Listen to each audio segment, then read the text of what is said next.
Hi hello నమస్తే welcome to India next. గర్భనిరోధక మాత్రలతో పంచామృత ప్రసాదంలో కల్తీ విష ప్రచారం చేసిన తమిళ దర్శకుడు అరెస్ట్. తిరుపతి లడ్డూలో కల్తీ నెయ్యి వివాదం దేశవ్యాప్తంగా ప్రకంపనలు సృష్టిస్తున్న నేపథ్యంలో ఇటువంటిదే మరొక వివాదం తెర మీదకు వచ్చింది. పళనిలో అరుల్మిగు దండాయుధపాణి స్వామి ఆలయంలో ఇచ్చే ప్రసాదంలో పంచామృతాలలో గర్భనిరోధక మాత్రలు కలిపారని ఆరోపణలు వెల్లువెత్తాయి. ఇటువంటి వ్యాఖ్య చేసిన తమిళ దర్శకుడు మోహన్ జీను మంగళవారం నాడు చెన్నైలో పోలీసులు అరెస్ట్ చేశారు.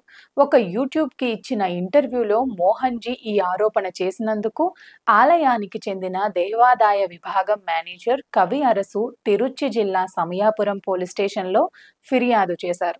ఈ మేరకు తిరుచి రూరల్ పోలీసులు విడుదల చేసిన ఒక పత్రికా ప్రకటనలో మోహన్ జీ పవిత్రమైన ఆలయంపై విష ప్రచారం చేస్తున్నారని, భక్తుల మనోభావాలను దెబ్బతీస్తున్నారని, ఇతనిపై చర్య తీసుకోవాలని కవి అరసు ఆరోపించినట్లు తెలిపారు. ఇటువంటి అసత్య ప్రచారాల వల్ల మత సామరస్యం పెచ్చుమీరి హింసకు దారితీస్తుందని, ఇటువంటి దుష్ప్రచారాలు అరికట్టాల్సిన అవసరం ఉందని కవి అరసు కోరారు.